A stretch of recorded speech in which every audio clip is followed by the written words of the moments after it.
शुरू होता है।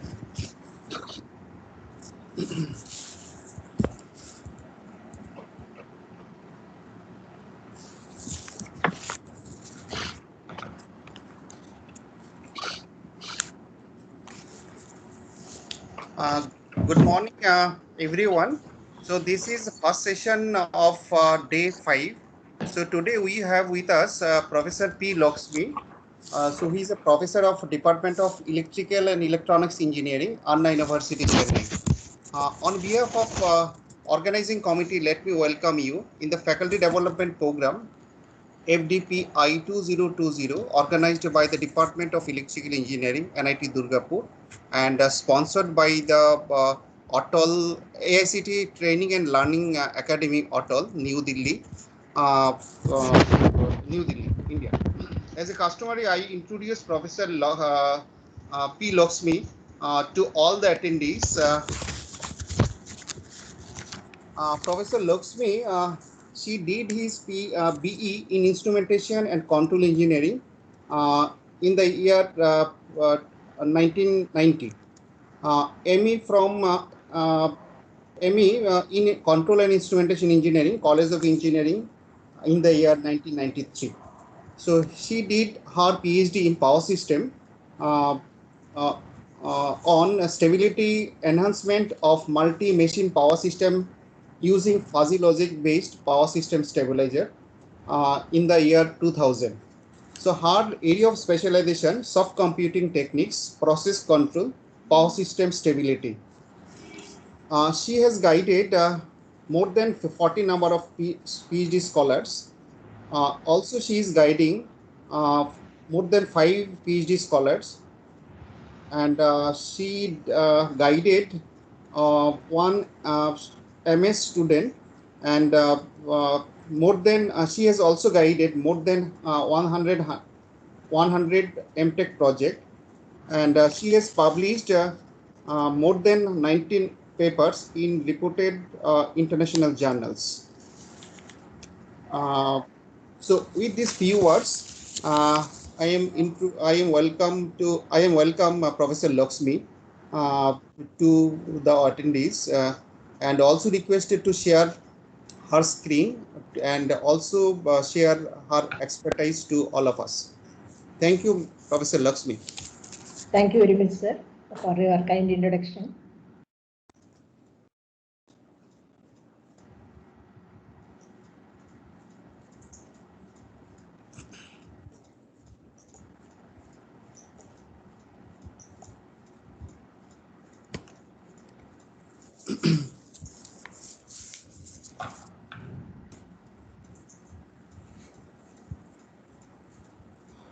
Madam, I have given permission to you. Yes, sir. Yes. Yes, sir. Yes, sir. Yes.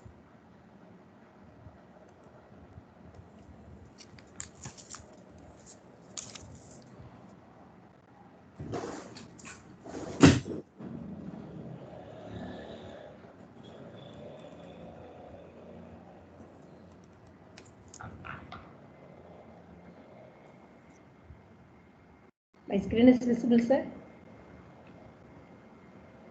Sir, hello. My screen is. No, ma'am, not okay. now. Okay. Okay. Again, I'll try.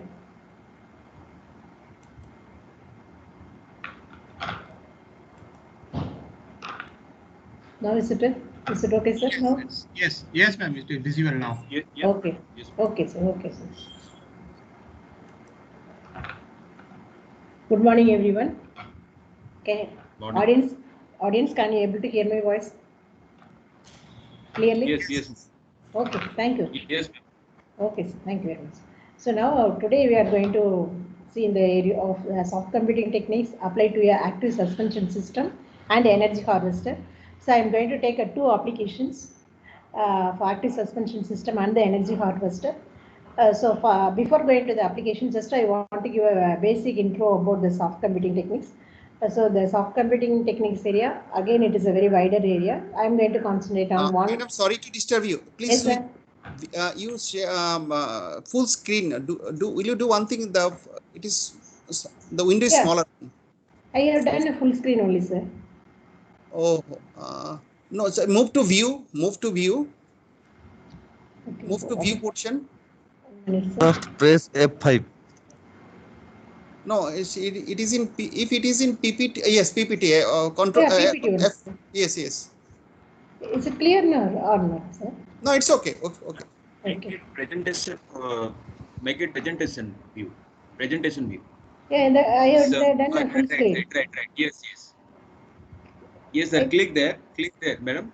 Click there. Is it moving or not, Before sir? when you click there, again click there. It will come to presentation mode. Slideshow mode, madam. Yes, slideshow mode only. F5, F5. Sorry, F5 only is, yes, it is. I have put a full screen. Okay, it's okay. Is it Sir, okay? actually, sir, click to add title portion is already active. Please click somewhere else, then press F5. Yeah, in my system, I put the full screen. I am able to see only the screen, full screen only. Is it moving?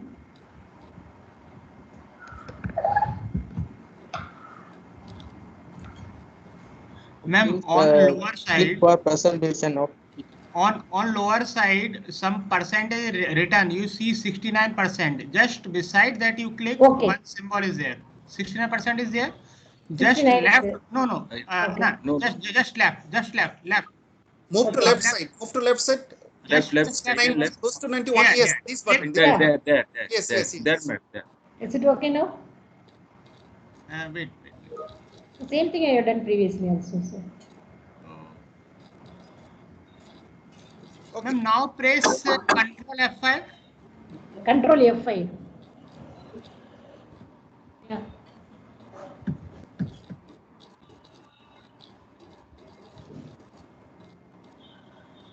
Okay, ma'am, madam, PPT is visible. You can start.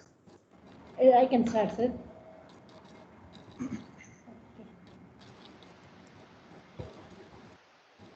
So I'm going to talk about today two areas. One is the physiology controller. Another one will be a genetic algorithm. Office 2007 So is it okay? It's okay, madam. It's okay. Okay. So first we'll go for a physiology control, basic intro about the physiology control, and we'll try to solve a simple problem in this. Okay, so first very basic full screen, question. কিন্তু এখানে full screen That নয়। is a true Clear? love. So Full screen why for, এই অপশনটা click থাকে hello 90% এর পাশে। hello Please participant, mute your microphone, please. We are adjusting the PPT. Just wait.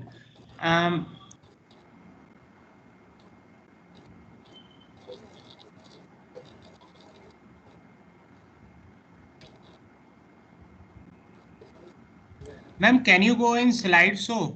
Ma'am, slideshow option, please. Okay, sir. Slideshow on the leftmost corner. Yeah, Then home insert and slideshow is there. You see just home insert. Next and one. Yeah, yes, sir. This is slideshow. Yeah, yes, sir. Structure is there, cup-like structure. You click on it. Yes, sir. That is only I clicked, sir. So in my screen, I used only that. I am getting that whole thing.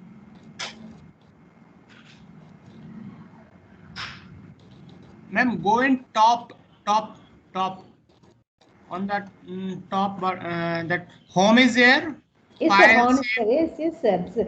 Slideshow. On the top. On the top, save option is there. Save option on the top. Save option. On the top. Yes, design. sir. Yes. Yes, design animation and slideshow. Or go on the slideshow option. Slideshow. Yes. Slideshow option. Slide shorter is there and normal. 1 minute, sir. 1 minute. Ma'am, on the top, one slideshow option is there. Insert design animations. On the top only, where just now you gone. Yes. It is the office button. Yes. Just right side you come. Just right side. Yeah, right side save option is there. Yeah, design is there. Design. No design, sir. Only save option and No. Undo and. Ma'am, it is in the menu. It is in the menu. On the menu bar, you can see home, insert, design, animation, slideshow. Yes. Yeah. Animation is there. Animation. Slideshow is there. Yeah. Yeah. Click on here. Yes, sir. Yes, I clicked. Yes, ma'am. And now from beginning you can or From Yes, beginning. beginning. Yeah, yes. okay. Yeah, yeah. Okay. From beginning I will click. Click. Now is it okay? Sir? Okay, ma'am. Fine, but again, it is not visible. Some problems come. Ma'am, you do that percentage. You set it is 70%. Then Yeah. whole slide will come. 70% you set. Now I kept it in a 90%. Yes, yes. Please do in 70%. Then you continue. 70. Okay. Yeah, it's now in 70. Yeah. Yeah, Yes, yes, yes. that's okay. Okay. You continue. You continue. Continue. Now it's Please. fine. Okay. Okay. So first we'll go for a very basic idea. So the husband and wife is have a discussion, and wife asks, "Do you love me?" And husband says in terms of a Boolean logic. You know, Boolean logic, it is only either we'll say yes or no, or we'll say true, false, like that. And the husband says in a Boolean logic, so he says yes. Immediately wife asks, "How much?" See, that is for a true love. You cannot say either 90%, 100% like that. And the next one, how we are going for a logic. And wife asks, "Do you like my girlfriend?" Husband says, "Very much." Then wife says, "Then you don't love me." So this is the logic where the husband and wife says that that is also the see that the husband says it's a very much. Here also you cannot say how much or a percentage wise, all those things. So those things only we are going to see in terms of fuzzy. So generally the set theory will have, or a Boolean logic will have only a 1 and 0. And when you go for a fuzzy logic, so you can have a value from 0 to 1. So that is only we'll say very much or very good. Today the temperature is hot or very hot, like that. So like as a linguistic variable, we can we'll be using in a fuzzy logic. Okay, so why you should go for a fuzzy?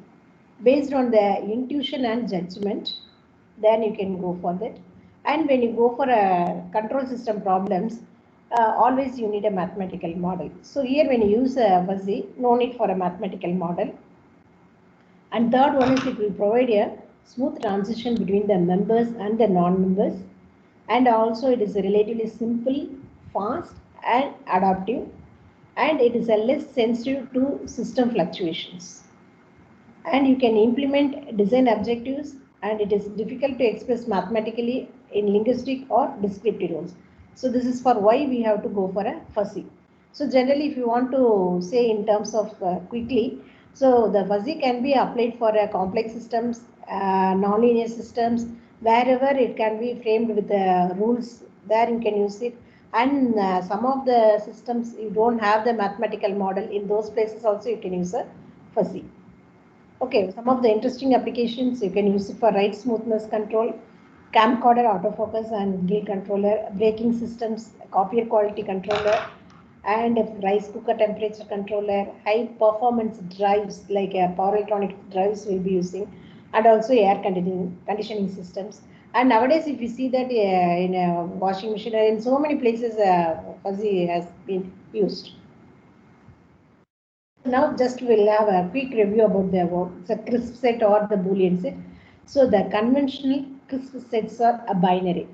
An element either belongs to the set or does not. That means I told you the Boolean logic is you can say either it is a true false. When it is going to be a true, we'll give a value as a 1, otherwise we'll give a value as 0. In the values in between 0 to 1 we will be using for fuzzy. So we'll use either 1 or 0 or in between 0. But when you go for a Madam, binary, yes sir? slides are not moving, madam. We are in the first slide. Still you are the first slide, sir. Yeah, madam. Sir, I am able to move all those things. I don't know what is the problem, sir. Now also, sir? Hello? Yes, madam. So I am using the from beginning only, sir. Now it's moving, madam. Now it's in the second slide. Fuzzy logic. Okay, then I'll use the same slide. Okay, sir. Now? Okay. Now it is moving? Yeah, madam. Okay, sir. I will Right use number. the same setup. Okay. Yeah, thank you, madam. Okay, thank you very much. Sorry. Okay. So I think already I have discussed this. This is for do you love me? Husband says yes, wife says how much. This is for true love. And for logic, do you like my girlfriend? Husband says very much, and wife says then you don't love me. That is a logic. So this also I finished, but anyway, just again I will go through it. So based on the intuition, judgment, and also the mathematical model, it will provide the smooth transition between the members and non-members, relatively simple, fast, adaptive, and it is less sensitive to system fluctuations. And this is mainly for, you can use it for control system designs. And interesting, so just I have listed very minimal applications only. So you can use it for a ride smoothness controller, camcorder, braking system, that is for a vehicle industry people are using, and copier controller, rice cooker, high performance drive, air conditioning system, all those things. And now we'll go for a CRISP set. So when you go for the CRISP set, you can see that it is like I told you. So the true and false is we'll use it for a binary. And when you say in terms of a numerical value, it will be 1 and 0. But fuzzy, I cannot say either true or false. I'll be saying in between. So it can be 10% true, 90% false, like that. So the fuzzy value will be, it has a multi-value logic. So it can have from 0 to 1, you can have a n number of values. So this is a CRISP set, where the CRISP set, it is a universe is a X, and we have a 3 subsets, set A, set B, and set C. It is given in a different colors. And so this is like, we'll say mu is a membership functions in fuzzy. And here the universal set belongs to, so you can say A is a 0 when it is a fully thing, or when you say here, you can say when it is going to be belongs to set A or set B or set C, everything will come under A universe. And here the fuzzy linguistic variables. So what are the linguistic variable you can use it? So I can say it is a close, heavy, light, big, small, smart, fast, hot, cold, tall, short, etc. You can use whatever you want. The linguistic variable is, see, for example, the temperature is 25 to 30 degrees Celsius, and depends upon the person where he lives. According to that, he can claim. The person who lives in a hill area, so hill stations, they'll say that it will be very, very hot. But the person who lives near sea, he'll say it is hot, or he may say normal. So it is based on the intuition. You can say the linguistic variable. You can coin your own name. So you can say it is very hot, or cold, very cold, depending upon the person he feels he can have this. And again, when you want to distinguish between the American and the French person, not nowadays, previously, if the person speaks English, then we call he is an American. If the person speaks French, we'll say he belongs to French. And the French person loves perfume. And Americans, when you see that, they love outdoors. And the good cook is a French person, and the baseball, the person plays baseball, then we can say it is American. It is only long back, it is just we'll say how we distinguish between American and French person. Just for example, I had given this. And rules may give a contradictory indicators. So the person, when we'll say it is a good cook, loves outdoors, or speak French, so for example, I say. So the right answer is a question of a degree of association. So when we say he's a good cook, then we can ask, I am not a good cook. So very good cook, normal cook, bad, very bad, like that only you can define. So again, the fuzzy logic resolves the confusion indicators. The membership of the person in the French set will be a 0.9, and the American will be a 1. So totally 0.1. So totally when you add a 0.9 and 0.1, we'll get a 1. So the maximum fuzzy membership values, even you can use the n number of membership functions, but the final value should be 1. And you can have doubt. So how the fuzzy will be differentiate from the probability? So fuzzy is not equal to probability. So the probability will deals with the uncertainty and likelihood. But fuzzy logic deals with the ambiguity and vagueness. Okay. So here just for an example, we'll say that the person will shows 10 toes. So the example is Billy has a 10 toes. The probability of Billy has 9 toes is 0. Okay, 9 toes if we have is 0. The fuzzy membership function membership of Billy in the set of people with 9 toes, however, is a non-zero. So it is fuzzy is different from the probability. And same thing, the another example. So it is a two bottle. Here when you see that a bottle of liquid has a probability of half being a rat poison and half being a pure water. So it is a full, and when you see that half of them will be a rat poison, another half will be a pure water. Okay. The second bottle contains in the fuzzy set of liquids containing lots of rat poison. That is nothing but it is half. Okay, this is one.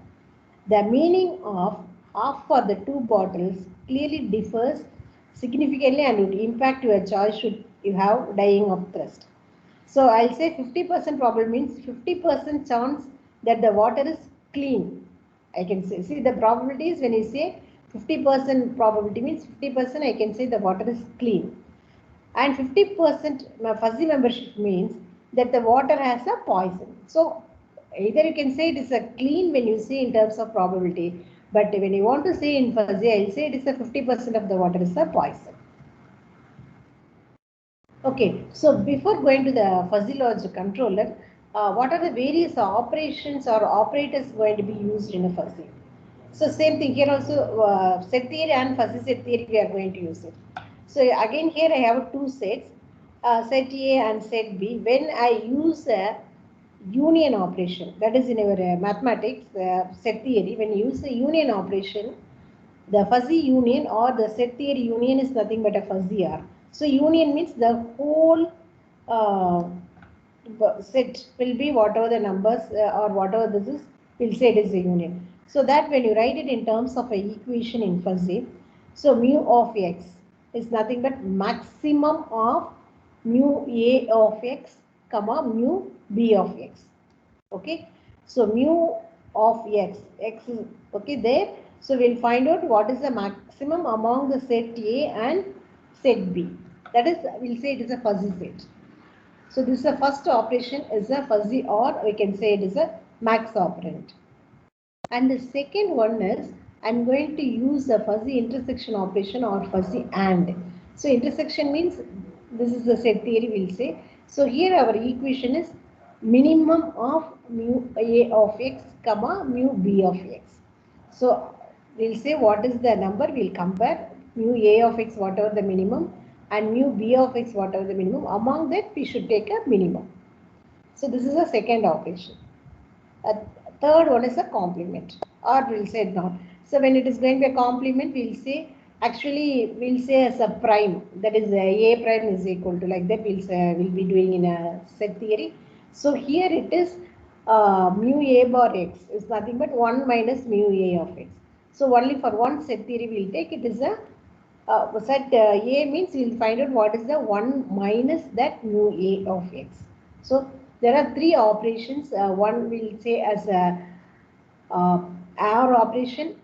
When it is going to be a OR operation, we'll use a min operand. When it is going to be an AND operation, we'll use a we'll go for AND means we'll use a min, and OR means we'll use a max. So fuzzy or we'll say it is a max operand, fuzzy min operand or fuzzy AND operand. Then it's a complement is we'll say it's a NOT or fuzzy complement we will be using it. So these are all the basic three operations we will be using throughout the fuzzy logic control. This is the very basic operands I had given. So this we will be using for the rule base also. Okay. So this just I have combined all those things. Whatever you have seen the three operations: fuzzy OR, fuzzy and complement operation. Okay, just to give an example in terms of membership functions. So here when you see the membership functions, mu A of x is there and mu B of x is there. So this is a triangular. So when you put it in a curve, just you can superimpose it, you will be getting like this. So this green is nothing but a fuzzy minimum. And this is for a max. Okay, again the same thing we have used. So the green is just when you see that this is a fuzzy max, or we'll say as a OR operand. Okay, so now just we'll go for a next example. So here you can able to see a same doll in a different one. So here I'll say it is a short, and this is I am saying is a tall. And what about the middle person? Shall I say as a tall or short? I don't know. So I have to find out. When I say it is a tall, it does not fit. Even short, it is fit. So here when you see that the tall, short, and in between the person we have to give a name. So I can say this may be a normal height. Since it's I'll say this is short and this is a tall. So here I have to say it is a normal height. Okay.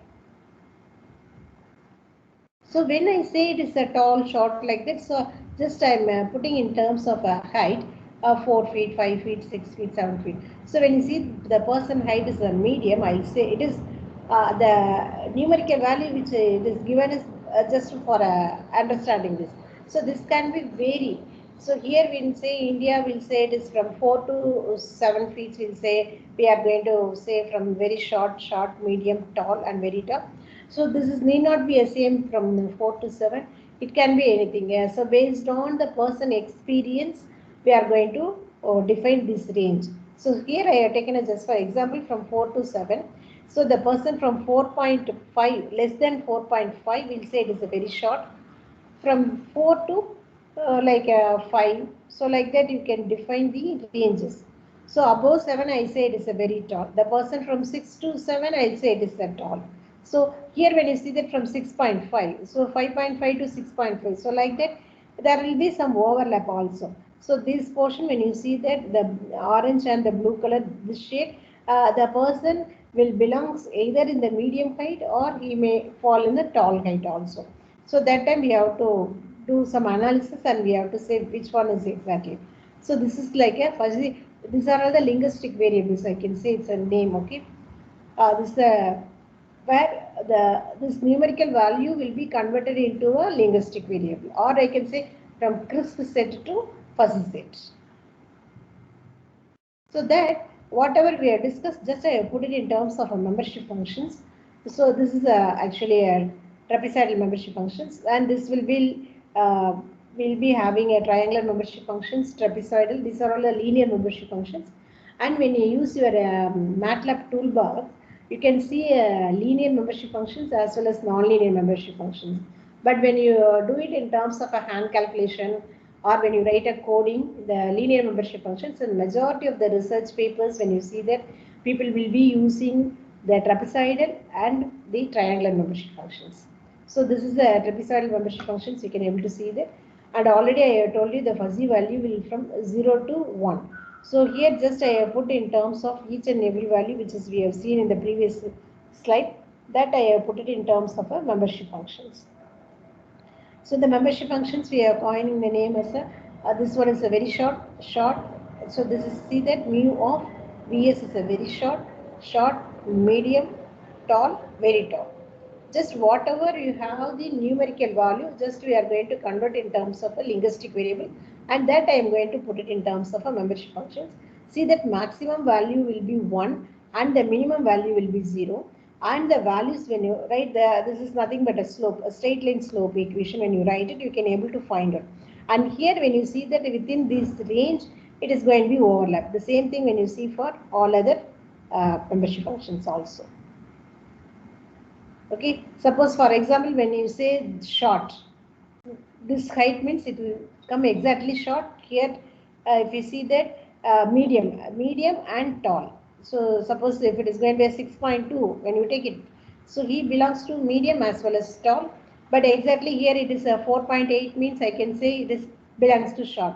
So when you see that, when it is going to be a short, when you write a membership functions, in the set theory or whatever it is, or even in the fuzzy logic, when you write mu is equal to the other membership functions, when you see very short, medium, tall, very tall, it will be 0, and it falls only in the category of short. So it is a 1.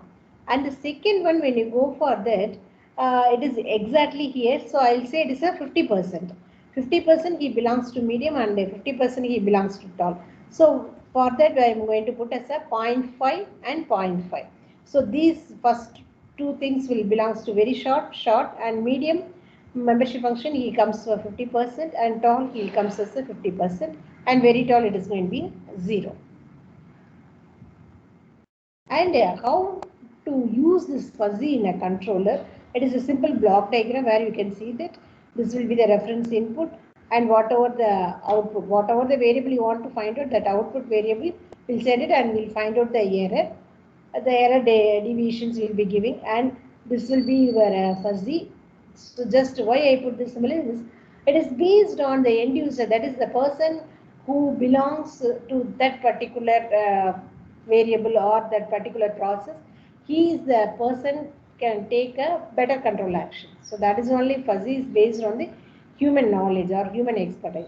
So whatever the thing designed by the end user or the fuzzy controller will give action to a process or system, water plant, whatever we are using. This is only a simple fuzzy controller diagram. And here we will see that structure of the fuzzy controller. So this is like a pre-processing and post-processing. That is nothing but when you use your computer, computer will accept only binary values. But when you want to give a numerical value, what it will do, we'll use a ADC and DAC cards. That is analog to digital converter. Then it will go for the numerical value. You can convert it to a digital, and again finally whatever the controller will take and or the computer will process, and you need a numerical value means you will put a D2A converter. That is digital to analog converter. So like that here also we have a pre-processing and post-processing. So when you go for this, the very first step when you go for a fuzzy controller is a fuzzifications. So for example, I told you the temperature is 25 degree to 30 degrees Celsius. That I have to convert in terms of a linguistic variable. That part is a fuzzification. So fuzzification is nothing but converting a numerical value or crisp value into a linguistic variable or fuzzy variable. So that is the fuzzification. And we'll see what is the defuzzification. Defuzzification is, for example, I gave you this like a digital to analog converter. So whatever I am giving a numerical value converting in terms of a fuzzy variable, and finally I want the same numerical value. That means I have to use the defuzzifications. So the defuzzification is converting a fuzzy variable into a non-fuzzy variable or the linguistic variable into a crisp variable. Like what fuzzy does, that vice versa will do the defuzzification.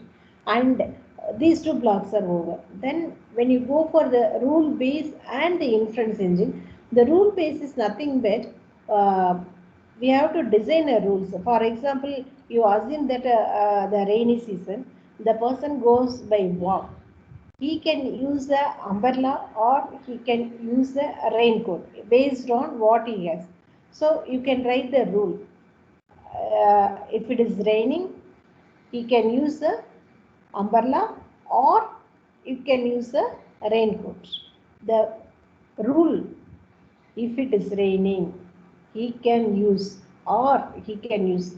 So the R is a fuzzy operand. That is already I told you, and or that is you'll use a min or max operation like that. So that type of rules you have to find out, and what type of control action you should take. If it is raining, if the person goes by bike or two-wheeler, he has to use only a raincoat. He cannot use the umbrella. So that is the thing. It is based on the human. They have to decide what they have to use it. And inference engine is it is like you have to the control action. If this is this, this is this. What type of control action I have to take? It is like a heart of the fuzzy controller, I can say. So here only you need the human expertise. So you have to say what is the action I should take. Okay. So the action will be taken by the inference engine. So these are the 4 blocks which will be used in the basic fuzzy controller. So just I put it in terms of a flow chart. So the crisp input is given. So it will be converted in terms of fuzzifications. From fuzzification, it will goes to rules and the search engine or whatever based on that. Then we'll say it is a defuzzification. You will get a final crisp output. See, whatever I have discussed only it is given. Fuzzy will convert the crisp into a fuzzy variable. It will reflect the designer knowledge. It will provide a smooth transition between the member and non-member of a fuzzy set, and also it is simple to calculate. So what are the typical shapes of the membership functions? A Gaussian is a nonlinear and trapezoidal, triangular. You have lot of membership functions when you use a fuzzy toolbox. You can see that. Without knowing that, you will be getting the results. So here just one simple numerical example I am going to tell. Then I will go to our active suspension system. So if I am very fast, you can say that I don't know, since it's maybe online.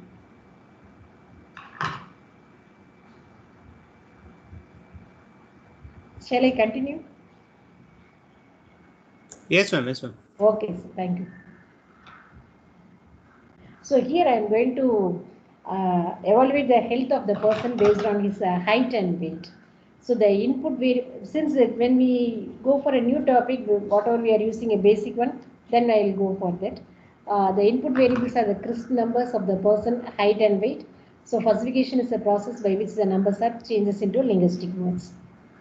So I think this already we have seen there for a height. I'm going to convert in terms of a 5 linguistic variables, start from very short to very tall. And also the weight of the person. This is just put it in LBs. So very slim, medium, heavy, very heavy. So the body mass index calculation, you need only a height and the weight. So this is for a weight I have taken. So the first step is over, converted the fuzzy variables, crisp variables into fuzzy variables. And now I am going to frame the rules. So rules will reflect the expert's decision. Rules are tabulated as a fuzzy words. Rules can be grouped into subsets. It can be redundant. It can be adjusted to match the desired results. So okay, this is rules are tabulated. So based on the body mass, height and weight, the output also I am going to say it is a healthy, somewhat healthy, less healthy, unhealthy. Okay. So how we have taken a 5 in the inputs, the output I have taken a only 4. Even if you want to have a 5 or 6, it is based on the designer.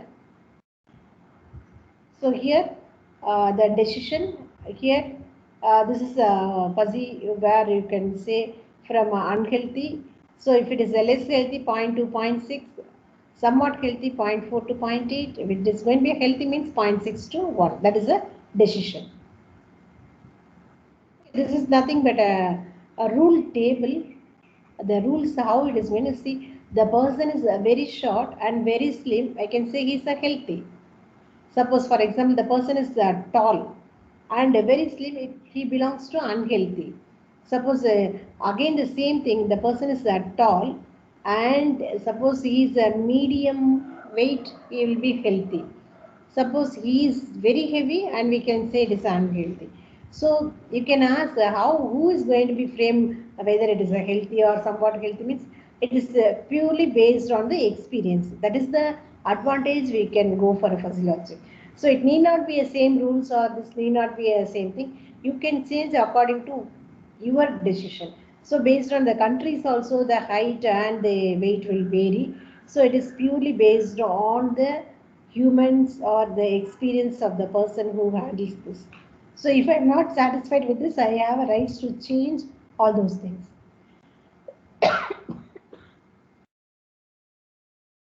So now for a given person, compute the membership of his, her weight and height. So assume the person height is 6.1 and the person weight is 140 lb. Okay. So this is the example I have taken. Just we'll solve this and we'll go ahead. So here when you see that, see the height is 6.1, weight is 140. See 6.1. So just I'm putting a straight line. So when you put a straight line where it cuts here, see that the red tall membership function it cuts here, and for a medium it cuts here. So just you project into your x-axis, that is your membership function. It will goes to 0.3 and 0.7. So if you add totally, it will be 1. Okay, 6.1 height, 30% it falls in a tall category and 70% it falls in a medium category. So that is only I put it here. And same thing, the weight is a 140 lb. 140 lb means it is here only it is 150. So 140, 20%, or I can say it is 0.2 belongs to slim. It's a black line, and 0.8 is a very slim. So when you see that here, 0.8 and 0.2, it is for 140 lb. And height also, I have already told you, it will be medium height and tall, belongs to 2 categories. Okay. So now I am going to see this medium tall. The height it belongs to medium tall, so that I have put it in terms of a yellow, and weight it belongs to very slim and slim. When you see that this green colored box, that is the only thing I have. It is not all the rules are firing. So here I have put these 2 things, and for weight. And finally, when you see that there are only 4 things are, it is going to be fire. Okay, go to the next slide. So this next slide, when you see that here just I put the numbers 70% and 30%, and it is 80% and 20%. These 2 things already which we have seen in the membership functions diagrams, and now these are the 4 rules. If it is a person belongs to these 2 things, and he will be less healthy and healthy, unhealthy, somewhat healthy. Okay, so I think the different colors you can able to understand quickly. So this belongs to weight and this belongs to height, and now this is only the numeric, I mean fuzzy values of the height membership functions, and for weight membership function, this is the rules. So I have substituted the membership values. Okay, now I am going to perform min operation. Okay, so why, you can ask why I have to use the min operation? Since the person belongs, that is if he is this much height and this much weight, and height and weight we are putting an AND operand. So when it is going to be AND operand, I have to use only a min operation. Already we have discussed this. So when it is going, the other things I put it as a 0, since these membership functions are not firing, or we are not going to use it, we will be using only these things. So this 0.7 and 0.8, I have put it as a minimum value is a 0.7. Again 0.7, 0.2, the minimum is 0.2. And 0.3, 0.8 minimum is 0.3, and 0.3, 0.2 minimum is 0.2. I think this slide we are finding out the min operand and we are getting this value. And next one is just put it in terms of membership function. You have to find out 0.3, the 4 values: unhealthy, less healthy, somewhat healthy, healthy. So those values just I have put it here. This is for the output labels here. These output labels I have put it here. See here, these values, and here less healthy, healthy, somewhat healthy, unhealthy. And here this is the output membership functions. So whatever I find the values. So now from this way to this way we have to come. When it is going to be a fussification from this numerical value to this, and now we are going to find out the defussified, and we have to say the person is how it's a healthy or unhealthy. So now when you see that unhealthy, the membership value is that's a 0.3. So 0.3 so when you see that this 0.3 is unhealthy here. Okay, and next one is less healthy. When it is going to be less healthy, the maximum value is 0.7. It is 0.7. Somewhat healthy, for somewhat healthy also I got the value is 0.2. See this 0.2 here, and the same 0.2 is for healthy. So this portion is doing a vice versa. That is, we are converting the fuzzy values into, we have to convert in terms of a crisp value. That's what the numeric crisp. I want final value from this value. So this is the fuzzified output. We got it from the here 0.7, 0.2, 0.3, 0.2. That I am going to project into my output membership function. Okay. So use the fuzzified rules to compute the final decision. A final decision, that is nothing but a defuzzification. There are 7 methods are there, and people will use maximum. If you see the research papers, they will use only centroid method, or they will say center of gravity or center of area. So many names will be there. And here just we use the another method is a maximum method, and this is not often used. So there are 7 methods are there, and most of the thing people use only COG, that is center of gravity method. So now we will see these 2 methods and how our answer is going to be different. Okay. So here when you see that we got the values of 0.3, 0.7, 0.2, 0.2. So 0.7 is the maximum value among this group. So I can say this 0.7 is nothing but the maximum value. So the final decision is the person based on the height 6.1 and 140 lb, we'll say it is a less healthy. Okay. So the first method, that is for a largest, max membership function or max method, we got a less healthy, and we'll go for a so this is when you want to say in terms of a graphical, it's the maximum value, so it is a less healthy with the maximum method. And second one, I'm going to use the center of gravity method. This is the formula for center of gravity. That is This is nothing but the final decision, whatever we got it for all the 4 membership functions, 0.3, 0.7, 0.2, 0.2. So here for that particular one, that is summation of new entity. So what we got 0.3 into 0.2, 0.7, 0.6, 0.8. So that is nothing but a center of area or center of gravity method. So I got 0.4429. So this is my final value. When you see the previous one, it says 0.7 is less healthy. Now it is a 0.4429. Okay. So this is based on the methods. We'll use the body mass index. I'll say the person maybe when it is going to be a 0.4, he belongs to somewhat healthy, 0.44 or less healthy. But final numerical value, if you want, I can say it is only 0.4429. So majority of the control system design, we want only the numerical values. So we'll use a center of gravity, and this will give you somewhat like more. I cannot say it's a more accurate value, but this is the value which we'll be getting it. So this is only a basic idea how we have to use the operands and rule tables. So this I am going to use it for a active suspension system. This is the applications which I am working in the fuzzy controllers. So this is among that 4 of my students has been completed and awarded the PhD degree in the vehicle active suspension system. Vehicle active suspension system, when you see that you can use full car, but when you want to design a controller, we'll start from a quarter car. So what do you mean by quarter car? You can say that there will be 4 wheels in a car. So when you want to design a controller, first we want to set for a 1/4 of the wheel. That means for only one wheel, we'll be considering that wheel. For that, I am going to design a fuzzy controller, and also we have done the real-time experiment also. And then we want to introduce the complexity of the system. So for that, what we have done, along with the one wheel, we kept the one person. That is just in terms of simulation, when you want to say increase the mass, that is nothing but a driver.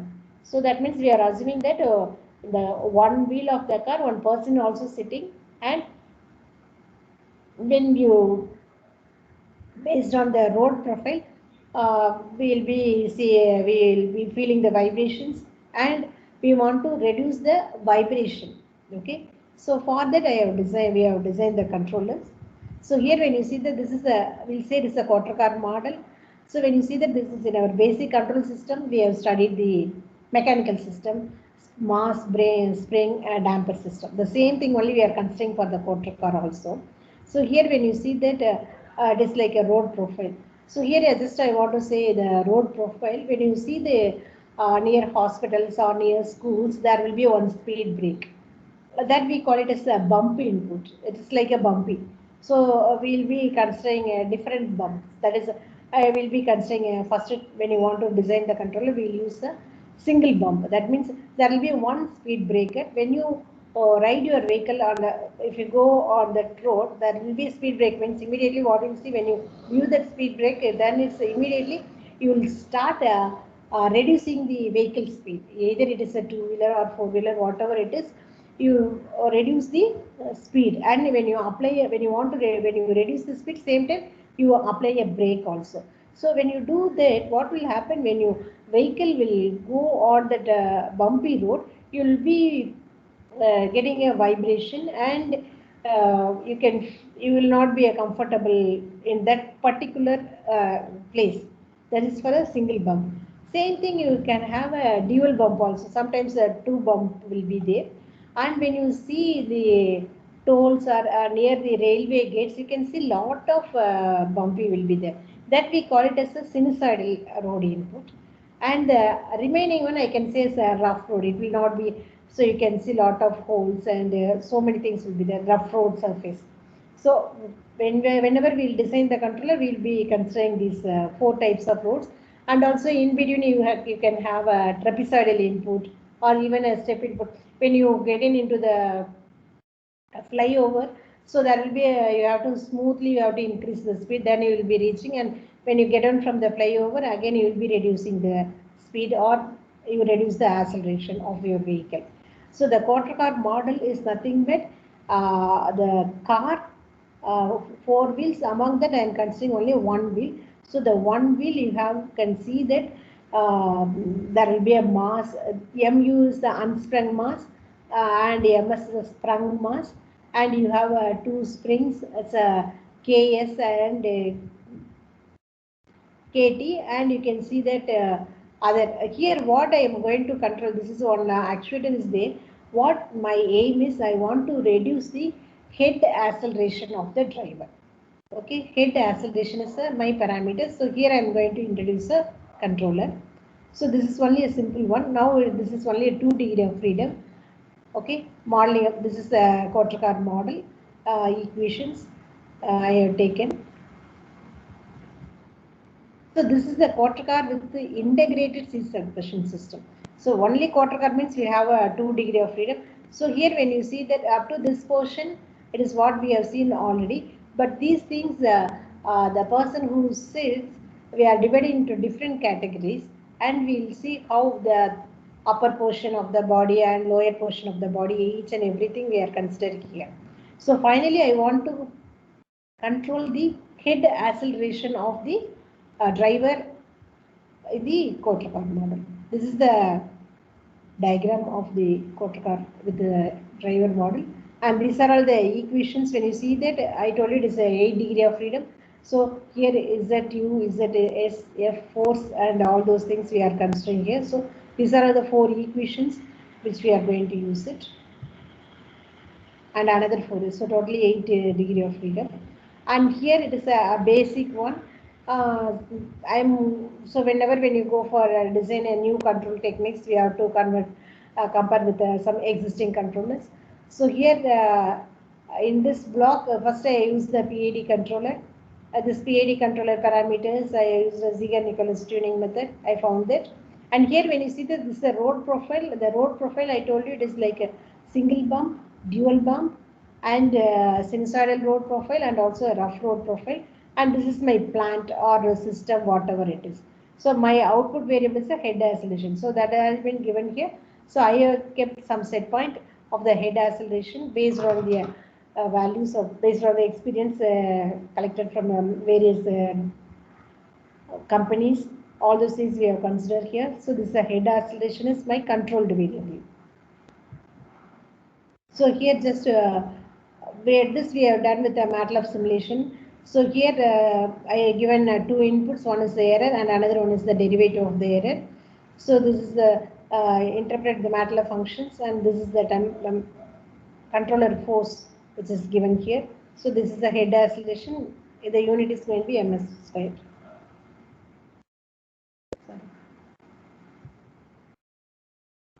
So now I have considered 7 membership functions for the error.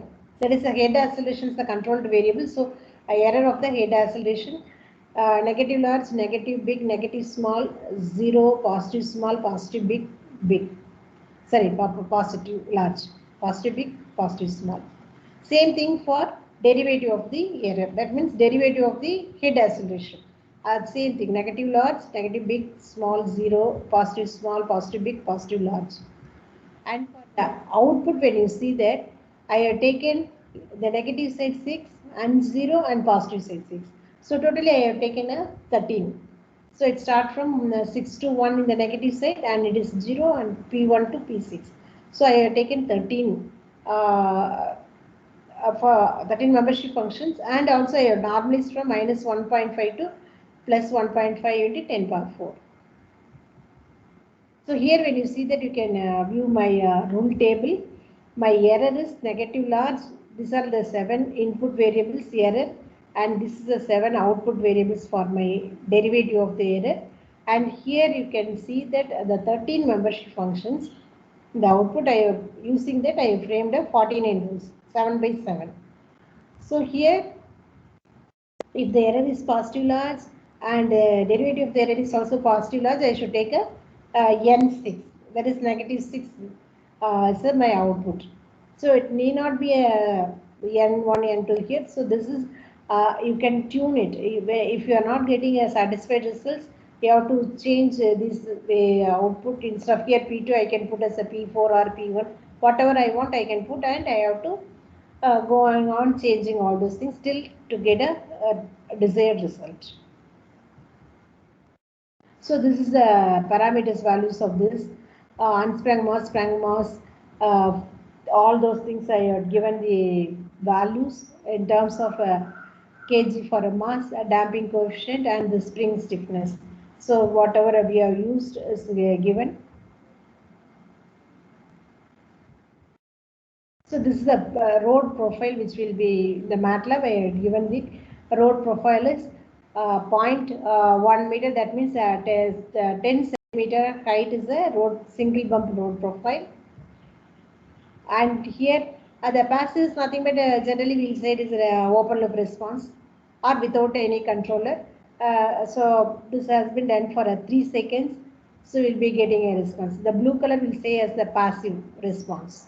And the brown color and the maroon color both will give you a PID and FLC for a single bump input. So I have designed the fuzzy controller only for single bump input. With respect to head oscillation, I have tuned. I found this is the using this data, and this is the input and this is the output. I got it. This is my controlled variable. So the head oscillation is reduced when I use the PID and FLC. Okay. And I want to the force. The force is the actuator force that I want to draw it and see how for a PID and FLC. See, PID it is settled around after even I can say it is a 0.5 seconds. It is settled, not much oscillation. But when you see the FLC, it was oscillations are there up to around almost 1 second. 1 second, it almost the oscillation is there. And next I'm going for a sinusoidal road profile. This is the best example when you see the toll plaza or the railway crossing. There will be some around 7 or a lot of speed breakers will be there, but the height will be very less. So you have to reduce the speed. So there will be a notation also before 100 meters. They'll say there will be a toll plaza. From 1 kilometer onwards, they'll say 500 meters, everything they'll say. So you have to reduce the speed and get cleared about your vehicle from that place. So there we'll be using a sinusoidal road profile. So the sinusoidal road profile, when you see that the PID FLC almost giving a same results, but not much difference. So please again I want to say I have designed the controller only for a single bump profile. Just I am testing the built-in robustness of the controllers for the PID and FLC. I am checking for other inputs. This is for sinusoidal input I have to check. And the same thing is for a force for a PID and FLC. And this is a random road profile. And you can see that the roads will be good during the normal summer. During the rainy season, when you see that the road surface will not be a uniform. There will be ups and downs in the road. So that is a random road, and this is also the ISO road profile which we have taken from the other papers. So this is a road profile. For this road profile, when you see this, here you can see the passive. See how much ups and downs will be there. When you see the red color is fuzzy. Fuzzy will give a somewhat smooth ride than the PID and the passive. And same thing, the control force also, the red color fuzzy, it has to apply more force. Then only you are getting a smooth ride. And the dual bump. A dual bump means one speed breaker height will be 0.1 and another one will be a 0.5. Then how your controller is going to work. So this is the thing. So it's similar. Not I can say fuzzy is far better. It is better as compared with the Pico shoot and the settling with the PID. This is the control force. And the head oscillation, this is only, so whenever we design a controller, we do both the quantitative as well as qualitative analysis. So here the head oscillation of the root mean square value of the head oscillation for different road profiles. So I have used only 2 controllers. One is a passive, PID, FLC. So for a single bump, dual bump, sinusoidal and random. So when you see the single bump only, I have designed the controller. It gives a From without controller it is 2.09, and with the PID 0.67 it is 0.32. Same thing when you see all other inputs, fuzzy is giving a better response than the PID. So this is the one way I can say the controller is okay or better to compare with the PID. And the second one is when you do the vehicle controller, the vibration controller, we'll see the power spectrum density. The power spectrum density is nothing but it will tell you about the how much frequency, that is for when you go by a vehicle, the maximum frequency is 4 to 8 hits. When you feel it, it is better for the human. Beyond that, you will be find it somewhat not good one. So the right comfort will not be there. So for that, we are analyzing the power spectral density. This is we are doing in terms of a frequency domain. So the previous one, the RMS value, root mean square value of the head acceleration, we have done in the time domain analysis. For a frequency domain analysis, we have done the power spectrum density. So when you do the power spectrum density for a bump, single bump input, when you see in between here, this will be the frequency in terms of a heads. So from 4 to 10 heads, when you see that there will be a lot of oscillation, but when you see the red color, the peak is reduced. So it is somewhat comfortable, and you can enhance the ride comfort to compare with the PID and passive. This is for a single bump, and this is for dual bump, and this is for a sinusoidal road profile, and this is for random road. I think now I want to conclude that for fuzzy logic controller, when you apply for a, this is only for a quarter car with the driver, the fuzzy controller gives the, I won't say it's the best, it gives a better result than the PID. Since we have started from the quarter car, half car, and now research is going on in the full car model with the driver. So we are using a different optimization techniques, different controllers, all those things. But in this portion, I can say that I have designed a PID controller and a fuzzy controller for a single bump input for the head to control the or to find out the head acceleration of the driver used in the quarter car. So finally, I can say that I have done the time domain analysis as well as the frequency domain analysis. In both the things, I can say that fuzzy is better than PID, both the qualitative as well as quantitative analysis. This is my first part of the presentation. Shall I proceed for the second part, and finally we'll come for the question session, or here we'll finish up this, then I have to go for a second one, sir? Yes, ma'am, you can continue. If some participants have doubt, then they can ask within that.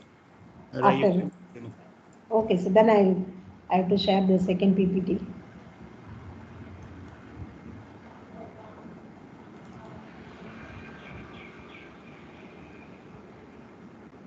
Is it visible, sir? It is visible. Yes, okay. So again, the soft computing, I told you we are going to discuss about the genetic algorithm. So in this genetic algorithm, this is actually used for the optimization techniques. Actually, this was for a long period people are using. So for a basic understanding of the genetic algorithm, again, I'll give you the basic idea about that. Then I'll go for the energy harvester. So this is optimization techniques, mathematical programming, network analysis, branch. So when you see the genetic algorithm, it comes under optimization technique and simulated taboo. And nowadays, when you see that even the optimization controller itself, we are using a hybrid controller. Optimization also, we are using a hybrid optimization techniques. But we started from the genetic algorithm for the energy harvester.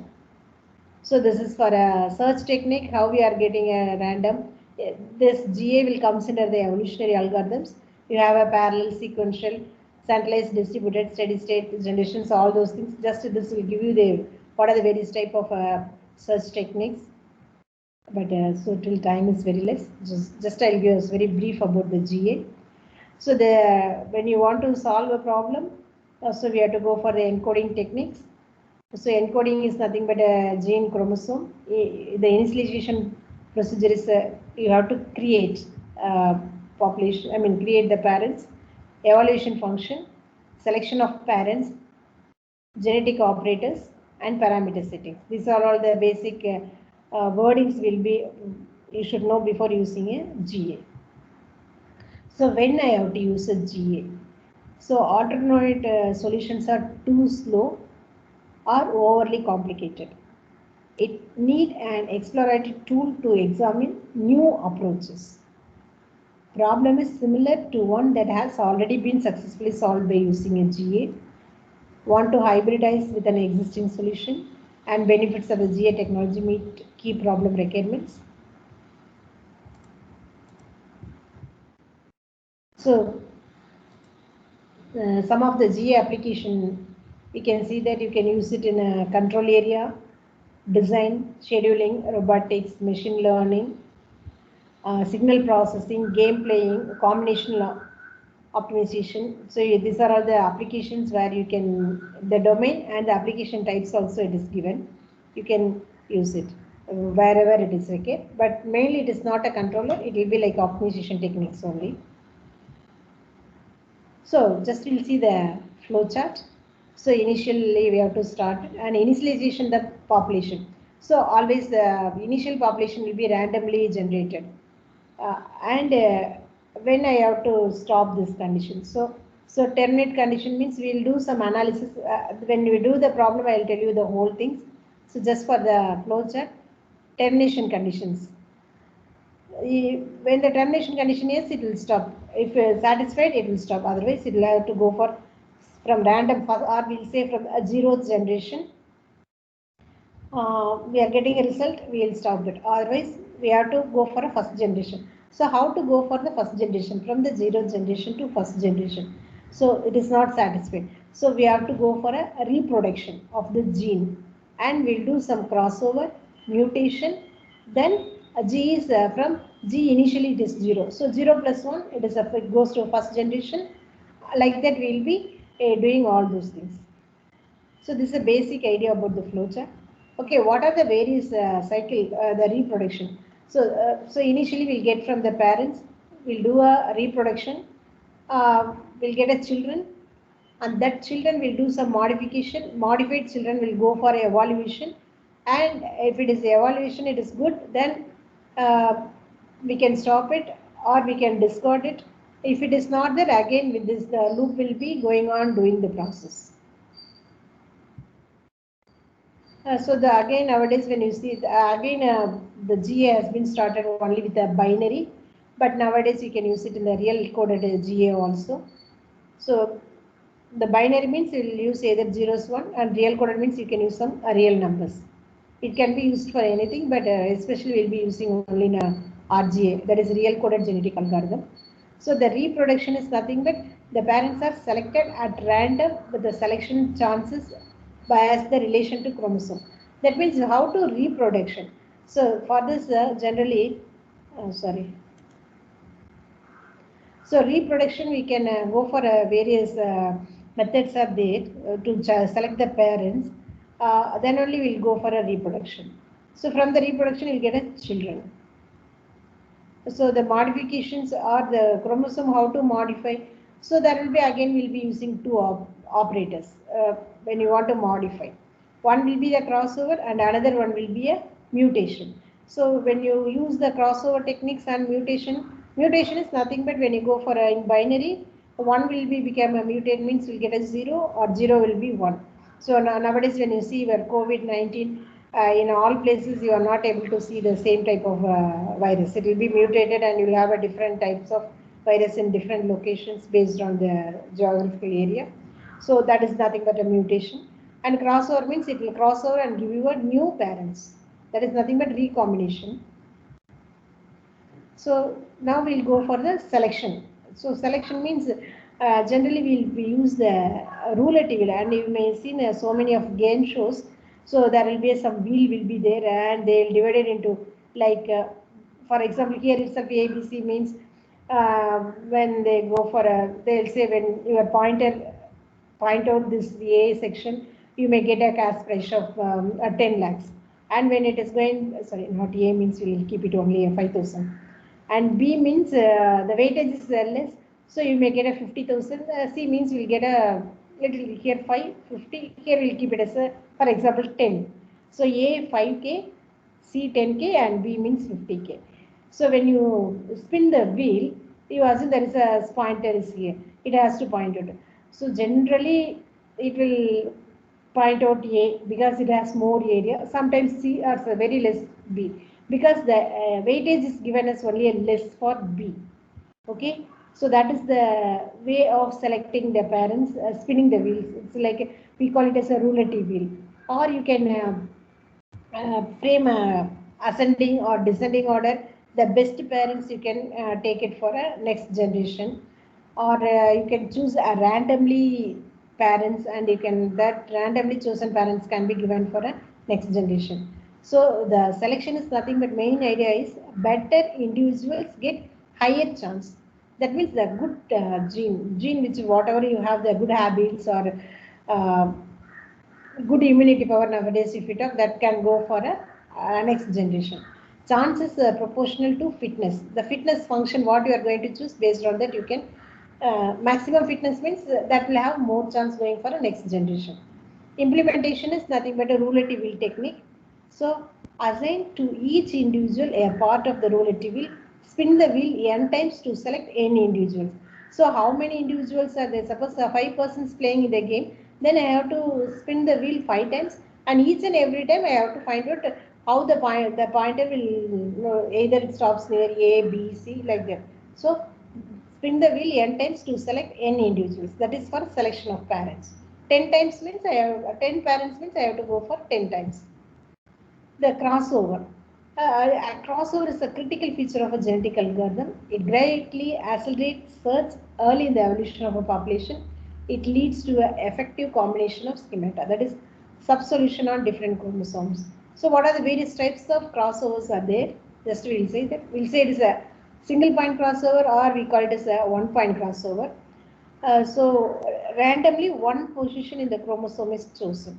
So you can see that this point, this position is chosen. Here I can given in 10 bits, the after 4th bit, it's the chosen, randomly chosen position. So I have two parents, this is a parent 1, this is a parent 2, and the offspring or the children will say, so the from here when you see that the red color, the first 4 and this parent 2 after the 4th bit, it will be combined here. Then this will be the children 1, same thing. And here when you see that you have a 6 characters, so this will go as a second part or tail part of the children, and the blue color which is given as a 0011 is the first part.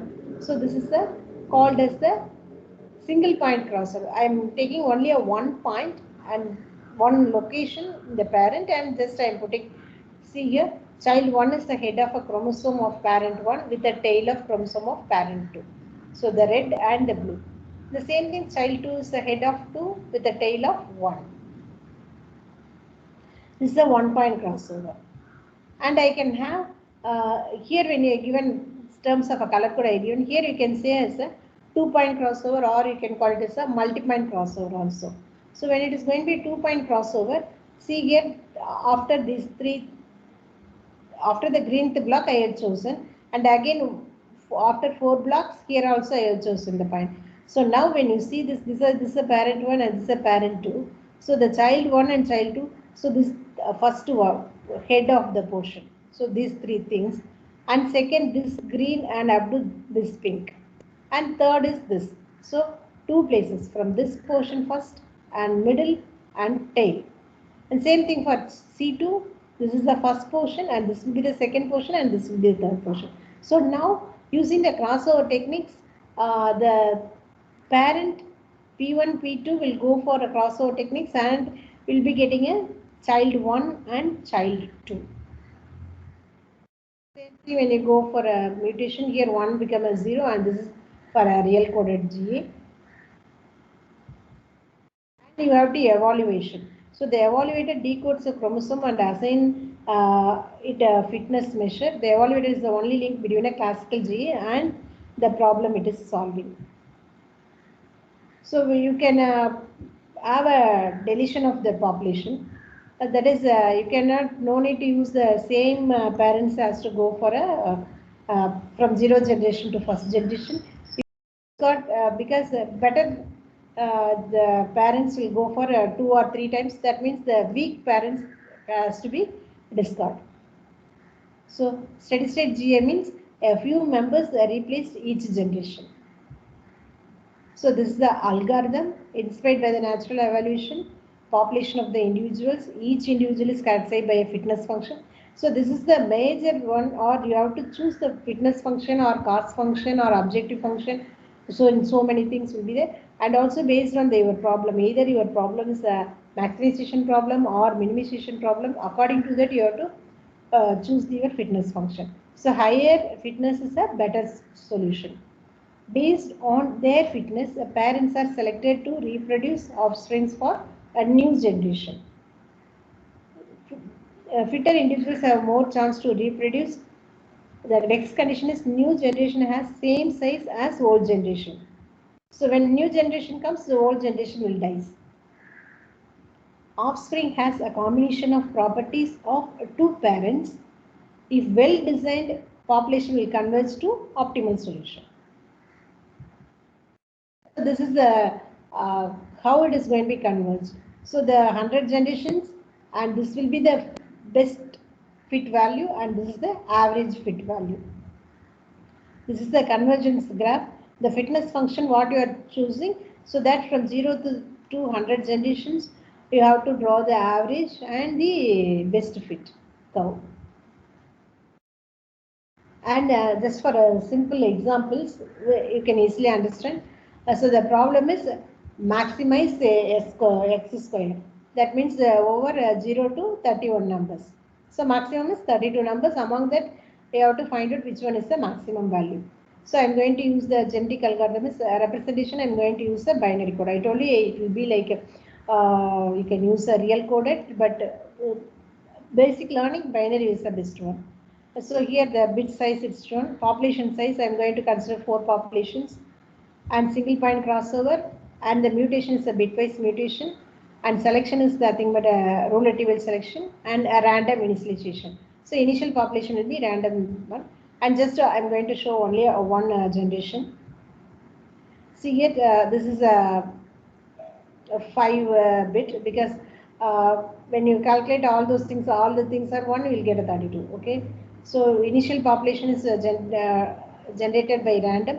So when I take a first string, so 5 bits. So here the value is 1, 2, 4, 8, 16.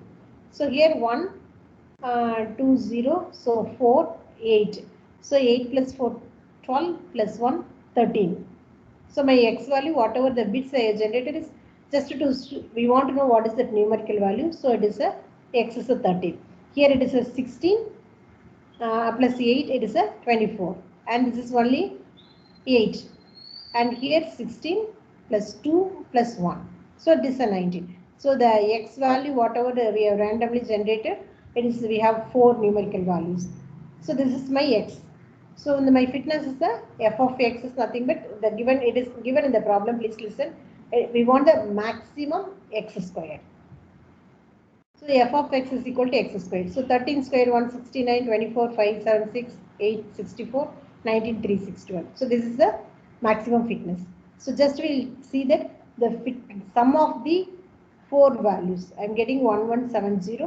And what is the average? So this is, I have shown the graph now for average fit and maximum fit. For that only we have to calculate this. So sum is 1170 divided by 4, you'll be getting 293, and what is the maximum value I got is 576. The x value is 24, so x squared is 576. So this is, I think you can easily understand. Then what is the probability? So for this we have to find out 576 is 1170, you keep it as the same sum. Keeping that sum, you can find out what is the weightage or what is the probability. So 576 is 0.49%. 169 is 0.14, 64 is 0.06, 361 is 0.31. So this is the probability. When you add all those things, you will be getting a 1. And the average is 1 divided by 4, you will get a 0.25. And what is the maximum value we got? It is a 0.49. I think this column is clear. Keeping this 1170, when you divide all those things, you will be getting this probability. The percentage, and when you add all those things, you'll get a 1, and 1 divided by 4, it is 0.25. and what is the maximum we got is 0.49, and expected count. Okay, so this you have multiply with the 4, since you have a 4, no? So 0.14 you multiply 0.58, so each one I have multiplied by 4. Since I have a 4 strings, so I have multiplied that. So this is my expected count, I got it. So 1 into 4 I have 4, this 4 divided by 4 I'll get 1, and I get a maximum value is 1.97. So keeping this, whatever it has a 0.5 and above, I'll take it as the actual count is 1. So here 0.5 and above 1, so it is 1.97, I have taken 2. 0.22 is less than 0.5, so it is 0. 1.23 is 1.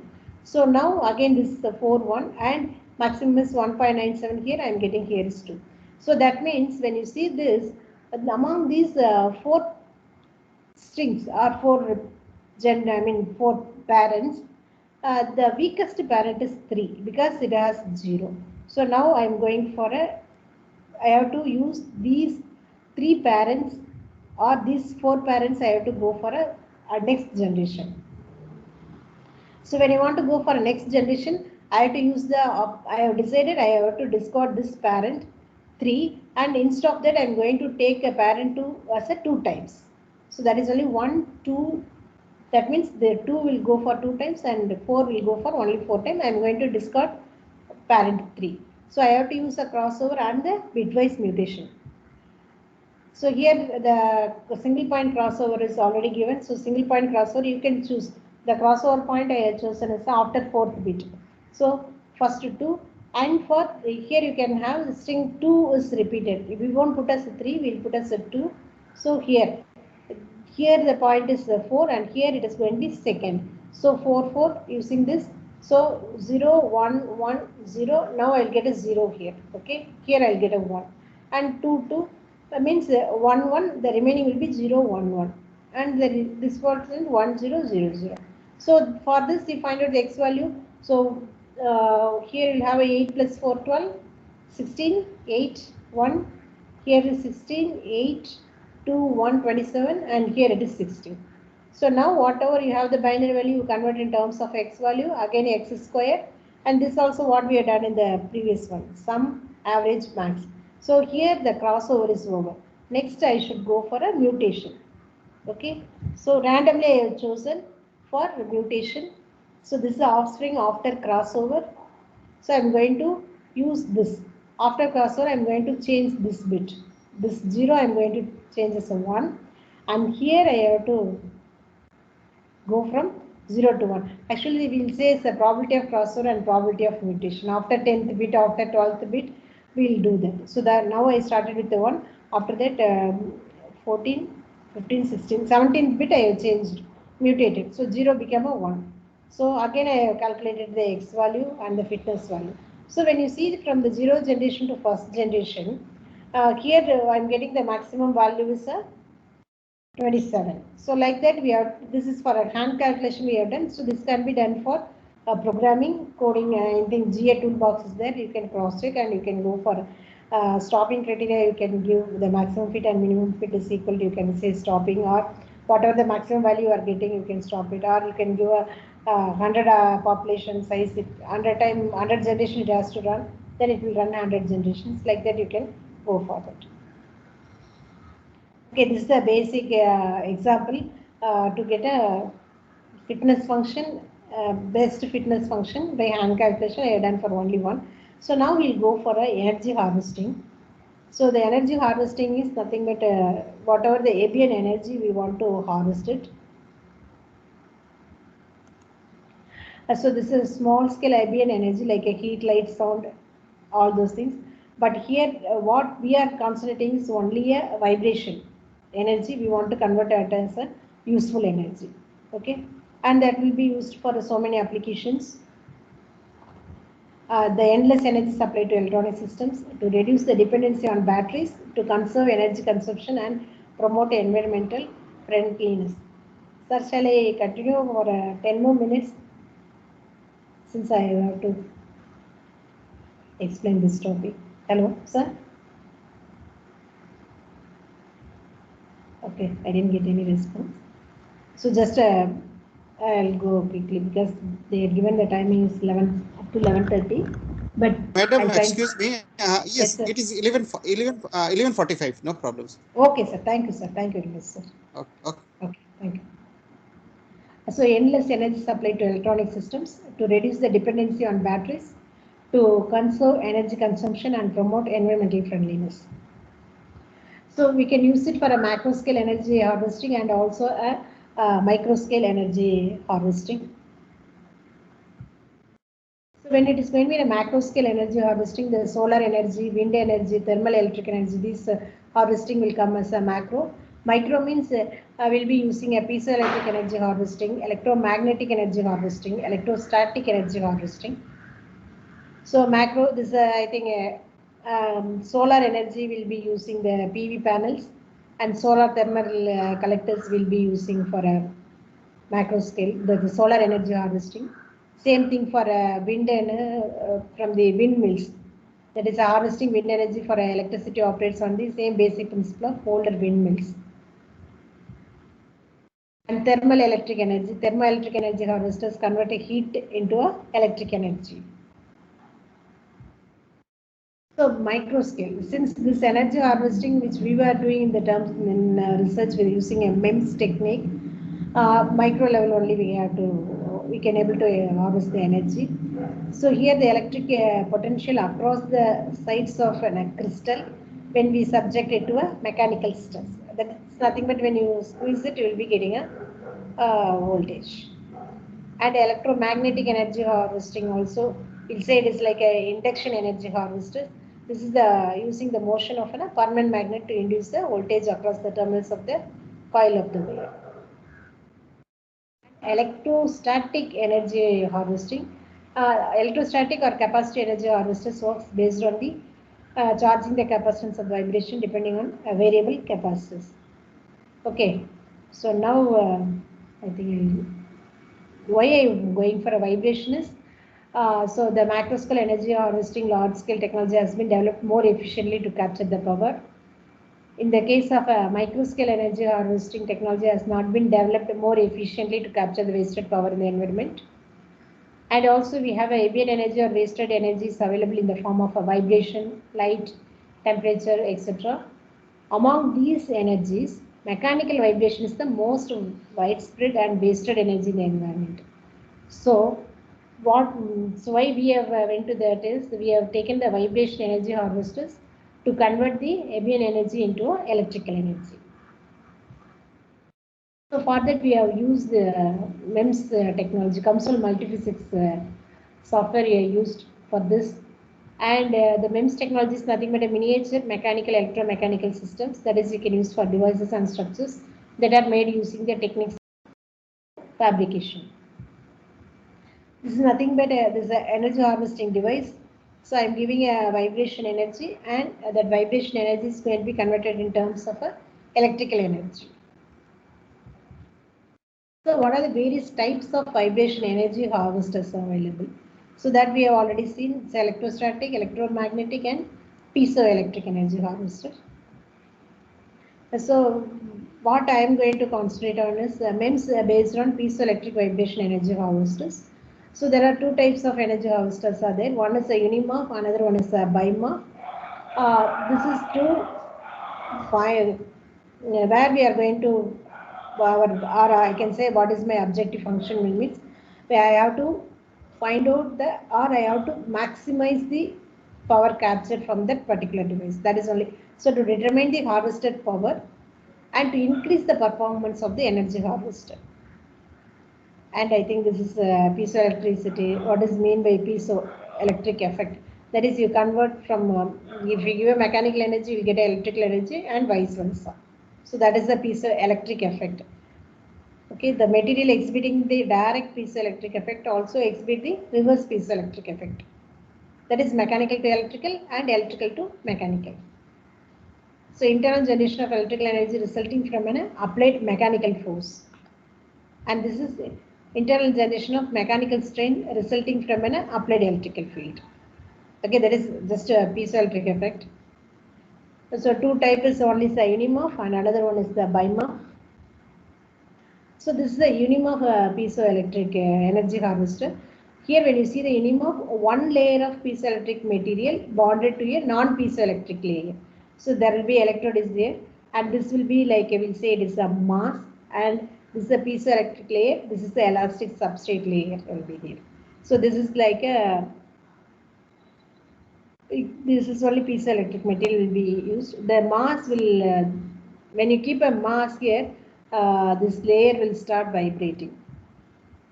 And this is the Unimog, and when you see the BIMOF means, so here you have a two piezoelectric layers will be there, and in between you have neutral axis. We will keep the electrode here and same thing. So Unimog means we'll have only a one piezoelectric layer will be there, and BIMOF means you have two layers of piezoelectric material bonded to a non-piezoelectric layer.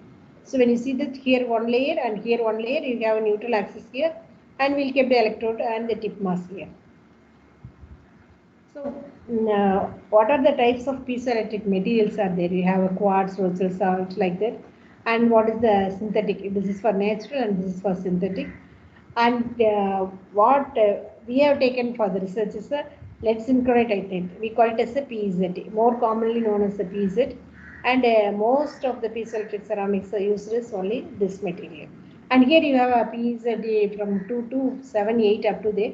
But we will be using PZ 5H. There are also some materials there. So this is for application of a piezoelectric energy harvester, where people will be using for a biomedical, MEMS nano, personal electronics, airflow, traffic. So many places people are using this piezoelectric energy harvester. So our main aim is to determine the amount of power generated by the piezoelectric energy harvester, and to maximize the harvested power from the piezoelectric device by using a GA. So what I given a GA is, I told you we are going to use it as an optimization technique. So here we are using the GA to get for the optimization to get the optimal parameter of the shape of the energy harvester. So here we will say unoptimized and optimized Unimog piezoelectric energy harvester. So this is a layer PZ 5H, substrate layer is a structured steel, and electrode layer is a silver layer. What are the materials I used for the simulation? The simulation is done using the COMSOL multiphysics. And here the design variables, length of the beam, thickness of the beam, width of the beam, and this is for a beam I have given, and for a piezoelectric layer is the length of the piezoelectric layer, thickness and width, and again for an electrode. So we have to go for 9 parameters. First 3 parameters for the beam, and second 3 parameters for the piezoelectric layer, and third 3 parameters for electrode layer. So these 9 variables I am going to optimize using a genetic algorithm. Okay, this is each layer we are using a 3 parameters. So L, T and W, and B mean beam, piezoelectric layer, T is for electrode layer. Okay, so here when you see that the substrate layer and piezoelectric layer, and this is the electrode layer. This is the MEMS COMSOL one. This is the unoptimized Unimog structure, and this is the values which is we got taken from the paper, and the power generated. This is we have not done the optimization. Before optimization, we are getting a 8 milliwatt. That is the power generation by the unoptimized Unimog structure is determined, and the resistive load is 100 kilo ohm. So this also with the trial and error method, we started from a kilo ohm to mega ohm, and we are getting it in the 100 kilo ohm for this size. And we have drawn the frequency versus power. We got a 8 milliwatt. So now we are going for a GA. For that GA, we have to give upper and lower bounds. So I told you 9 parameters we are going to use it. For all the 9 parameters, I am giving a lower bound and the upper bound. So this is again based on the experience only we are giving. So normal first value we are taken from the literature, and this upper and lower bound we are given based on our trial and error basis we have done. Okay, the 9 parameters, the upper and lower bound is given. And what is the maximum fitness function is I want to get a maximum power, that is maximize P. Population size is 100, number of iterations is also 100, design variable 9, and I told you know the probability of crossover and probability of mutation. Probability of crossover is 0.6 and probability of mutation is 0.01. And this is minimum structure which we got it the best fit, average fit, and this is weighted fit. So when you see that the fitness function, so from it is 0 to 100, when you see that 8.48 some below 8.49, after that it going on increasing, and maximum at 100 generation it has settled. I got a value is 8.5 the power. So this is for a fitness values. Okay, this is best fit, worst fit, and average fit. And the parameters you can able to compare what I got it from a unoptimized, which I use. This is the value, and this is the GA optimized. That is for the shape of the piezoelectric energy harvester. This is for both the parameters are given. And using the optimized parameters, this is my energy harvester, and I am getting it 8.5 milliwatt optimized power. Previously I got 8 milliwatt, and now I am getting 8.5 milliwatt power. So the comparison, when you see that the result I have compared with the unoptimized and optimized piezoelectric. So the GA optimized harvester generates a maximum power of 8.5 milliwatt. That is 0.5 milliwatt more than the unoptimized energy harvester. So just I want to conclude today's session. I have given an introduction about the fuzzy logic controller and simple problem, that is a body mass index I have calculated, and how we arrived the result, and the research topic which is for an active suspension system, quad car with a driver, how you can able to use a fuzzy. And the second portion of my presentation is small intro about the GA, and again we have done a simple problem, maximization of f of x, and how we are using a GA to get a optimal shape of the piezoelectric energy harvester, that gives the 0.5 milliwatt power more than the unoptimized one. This is actually a very basic one which I have given here, but nowadays we have started, and also in the mains, my third PhD is going on. People are doing in the real time also. So this is just for a basic idea. I gave you the GA, but nowadays you have a lot of optimization techniques and also the control techniques where the controller also control parameters also you can foreign student আপনাকে insist করার জন্য ওখানে ঢুকিয়ে দেওয়ার করার জন্য Sir, you are unmuted. Okay, thank you, sir. So the controller parameters also you can tune through the optimization techniques. So nowadays, not nowadays, more than 2 decades, people are using this combination of optimization and the control parameters. On my research topic itself, for a power system stabilizer, I used a GA tuned fuzzy logic for the PSS. So, but nowadays you can go for n number of optimization techniques, and the control techniques are available. You can use it. So within a short span, I am not able to give more detailed lecture. I think we can go for a question answer sessions.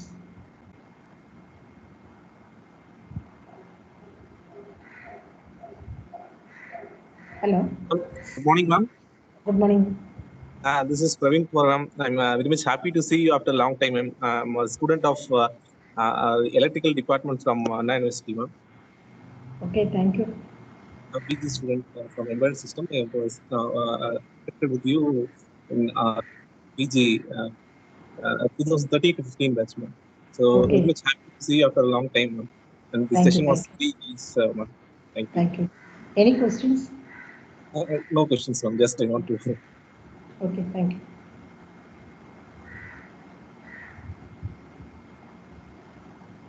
So,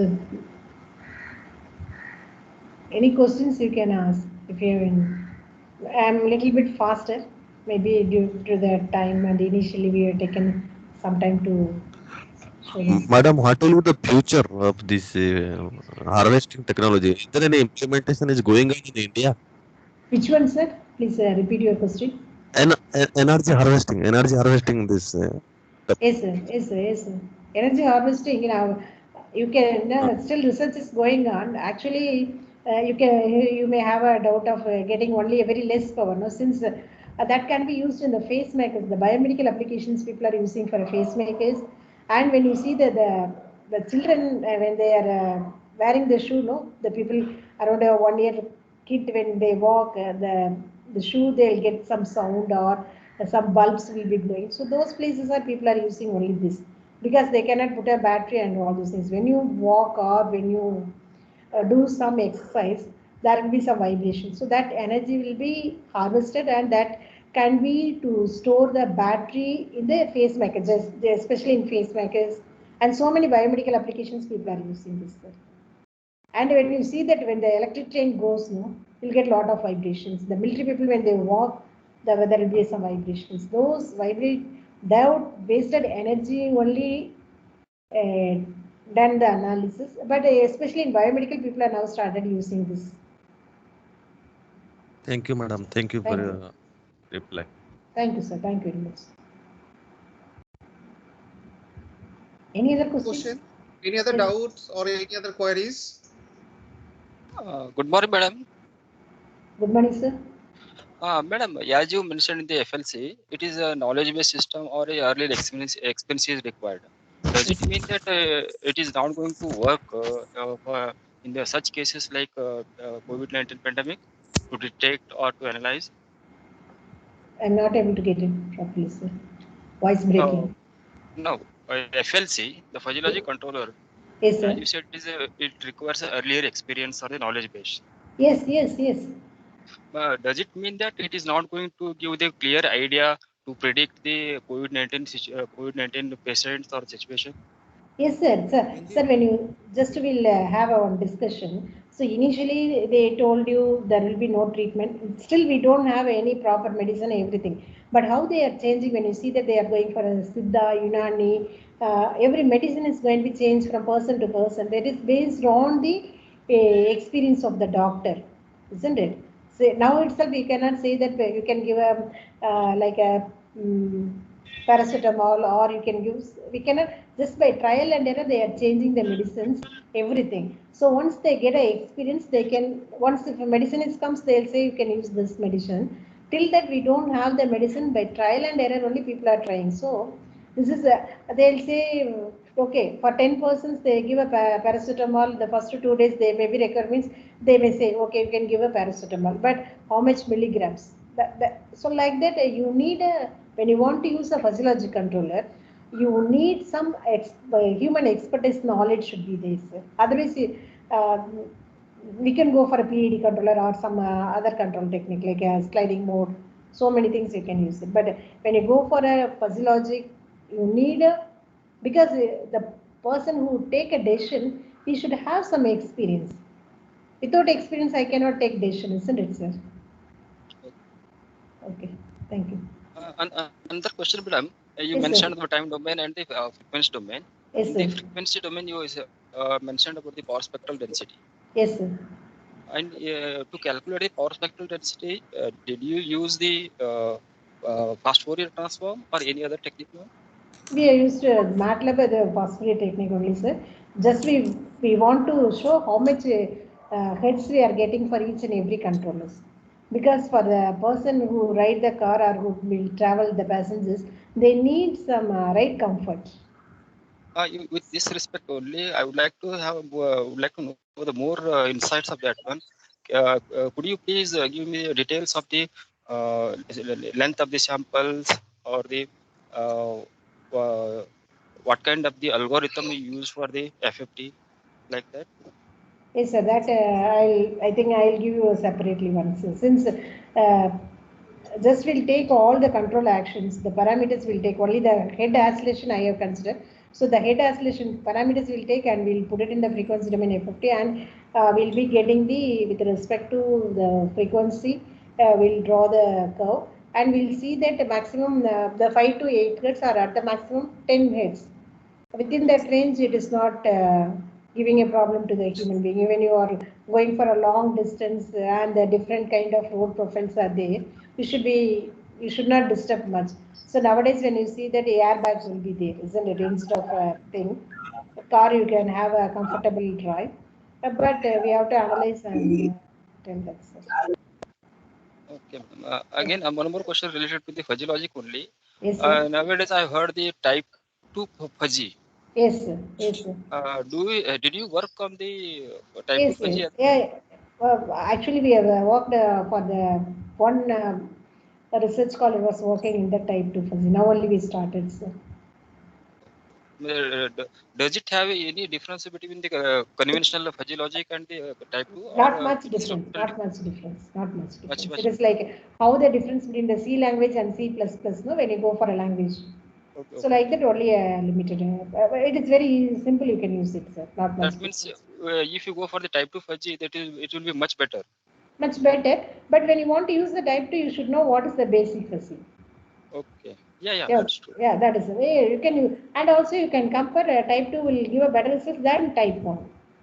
Okay. Since it is an advanced version. Yeah. And good morning. And if you go for the combine the technology, the techniques of the GA and fuzzy or some other like neural network. Yes. Already it will be added. It will be added benefit. Yeah. In my PhD itself in 2000s, before that we started using a fuzzy GA. And nowadays when you see that, I told you, even when you see some of the papers where I have used hybrid optimization techniques and also hybrid controllers, like you can apply fuzzy and neural, you can call it as a neuro fuzzy and fizz like this. So it has been more than 2 decades people are, not even more than 2 decades, more than 3-4 decades people have started using the hybrid controllers, and also now more than 2 decades people are using hybrid optimization techniques. Madam, my question is with type 2 fuzzy with hybrid technology. Yes. Sir, type 2 is nothing but it is another version of fuzzy, that's all. Yeah, with the type 2. Yeah, type 2 can with you add hybrid. GA? Yes. Can you add GA and the neuro? Sir, we have used type 2 also, we have went up to hybrid optimization, yes. So hybrid optimization is nothing but you compare with the GA with the PSO, or GA with the Firefly algorithm, or GA with the Greyful optimization, like that. Optimization itself two optimization. Like here, when I use a probability of crossover and probability of mutation, I can use another optimization technique, because these two parameters has to be optimized in GA. So for that, I can use the PSO optimization, or I can use some other law. So many algorithms are there, sir, in optimization, so we can use it. Right. Yeah. Okay. Thank you. Okay, madam. Thank you for your nice and informative. Excuse me. I have one question to madam, please. Sir? I have one question to madam, please. Good morning, madam. Good morning. Hello, ma'am. Yeah. At a time, one person, please. Good morning. Yeah, Professor. Good morning, ma'am. Archana, madam, I can you wait think, for some more time? Yeah, sir, please you continue, sir. Yes, ma'am. Okay, madam. My point is. Yes, ma'am. My point is that you have used the PID as well as fuzzy. Yes, sir. Okay. So your PID is non-linear or linear? It is a linear, sir. But fuzzy is a non-linear. So how did you synchronize that one non-linear and linear? What is the order of system? So the order of the system is the 8 degree of freedom, sir. 8 degree. So yes, you sir. cannot work for the PID more than 3 degree. Yes, sir. Finally, I have the code. Sir, the controller parameter is only a head acceleration, isn't it? So there only I put the controller. because CID is having the constraint to use up to 3rd degree only. Yes, sir. Yes, sir. I know, sir. Initially, it It started. cannot be used, but you said that you have used the 8th order system. So it is quite hypothetical. So initially, to start with the fuzzy, I have taken this. After that, we have used a non-linear only. Okay, then thank you. If you have any discussion, in touch with him. Okay, thank you. Okay. Sure, sure. Okay. Okay, Thank you, madam, for the nice informative lecture. Thank you, So, on behalf of organizing committee, Yes, sir. from the part of participant also, and the AICT Auto Training and Learning Academy, New Delhi. So thank you once again, madam. So now I request you to say few words before conclude the first session, which is taken care by you. So the conclusion is about my presentation, sir. Yes, presentation. If you say something to the attendees or participants. Okay, sir. Actually, this is people who are all. I think most of you have done the research, or people who are all going to do the research, especially in intelligent systems. Nowadays, most of the toolboxes are available. But before using the toolbox, just you do whatever you want to do it. You do it in terms of a hand calculation. Please try to understand the basic principles which is going to be used. Which already I told you the GA. The same thing when you do the hand calculation, it will be easy. Instead of then you can easily use the toolbox also. Same thing like a fuzzy when you use the linear membership functions. I told you the triangular membership functions. When we can write the straight line equations easily by a program and you can able to calculate all those things. So I said whenever you do, but first try to understand the whole thing and we can use it. But especially in my area, which I am working in this, especially nowadays I am concentrating only in 2 areas.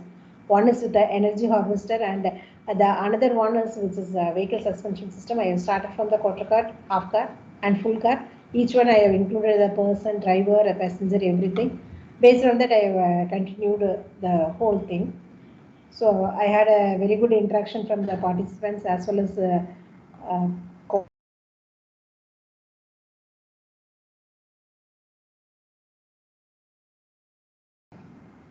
presentation on this area.